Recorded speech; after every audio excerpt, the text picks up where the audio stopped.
Hi guys, it's Melissa from CloudMom talking today about how I managed to organize the clothing for 5 kids. I've had a couple moms ask me this question, so I just wanted to share with you what I do in my house.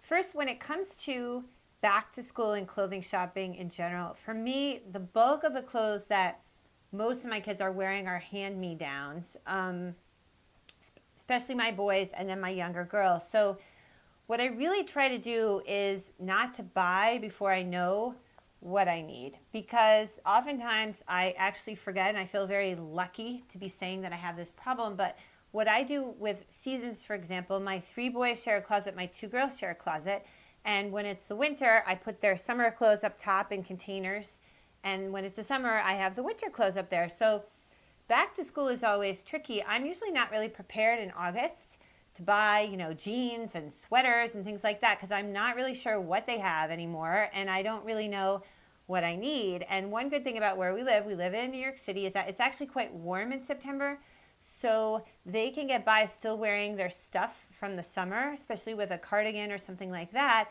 So I don't really have to buy the back to school stuff until later on, like September. So one thing I've really learned is try to have a sense of what I need before I buy, and then to really try not to buy more than I know that they will use. I see with my boys, they really live in a couple pairs of jeans, and then they have 1 or 2 nice pairs of pants, which we use for major holidays, Thanksgiving, Christmas, and for church, and that's it. And the girls, probably I've gone a little more crazy. They have more dresses, and they wear sometimes things that look a little nicer when they go to school. Sorry guys. But same thing, I try to sort of look at what they have and make sure that, I need something before I buy it, and also because we don't have the space. Okay, so that's the number one thing I do when it comes to clothes. Try to know what I have before I buy. And second, brands. Being busy, 5 kids, the business, whatever, I really actually don't shop around much for new brands. I have my go-to brands, and that's it. And call me boring, but that's what works for me. I heavily rely on the children's place for a lot of stuff, from girls' sandals to boys' jeans. We get them on sale under $10. I think the quality is really good. I love shopping the sales at Hannah Anderson. You'll see my kids in the striped pajamas from there. I was devastated when my older son told me this summer he doesn't want to wear those baby pajamas anymore. I'm like, oh no, what am I going to do? But I shop those sales. I know when they are, and I tend to wait until the prices have been reduced once or twice, but not until the very end when the sales really picked over, because then I think it's harder to get the good stuff. So that's what I do, and I don't buy and invest in a lot of new stuff, because I don't have the time for the trial and error and make sure it's right or sending it back and all that. Okay, hand-me-downs. I have a few beloved friends, including 2 of my best friends, Tamala and Julia. They have older girls. I have relied heavily on their hand-me-downs. They've given me beautiful coats. They've given me shoes, sandals, snow gear, snowsuits, unbelievable. So when they clean out their closets, I'm so lucky. I get this great bag, and it's always wonderful stuff, useful stuff.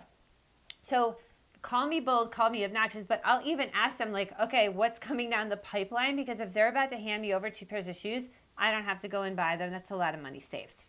I wouldn't be shy about asking your friends for that. This is what friends are for, and the whole exchange of clothes among mom friends is just such a beautiful thing. Okay, and my final mantra when it comes to clothes: buy big, buy big, buy big, buy big, buy big. I can't say it enough. I really try to get at least 2 years out of a shirt for the boys. Jeans can be hard when they're really sprouting up, but I still think you could try to get more than 1 season by buying big and long and rolling up, especially if your kids are thin and you buy a slim fit. But even if they're not, there are ways to extend jeans. I've talked about this before. You can actually add jean on the bottom of it, and it's a good way to patch too, so you get more out of them. And for the girls, I love long type casual dresses that can be worn then for a second season with leggings as sort of more of a jumper kind of thing, and I think that's a great way to get more life out of your clothes. So anyway, what do you guys do? It's a big organizational thing for moms. We're so lucky to have this issue, to be talking about how we organize our clothes, to be able to buy these beautiful clothes, but obviously it does cause stress, because you only want to get what you need. You don't want to spend too much money, and then for me, and I think a lot of moms, space is a real issue. So anyway, thank you so much for watching my video. Please share your tips when it comes to children's clothing on my site on cloudmom.com, and I will see you guys next time.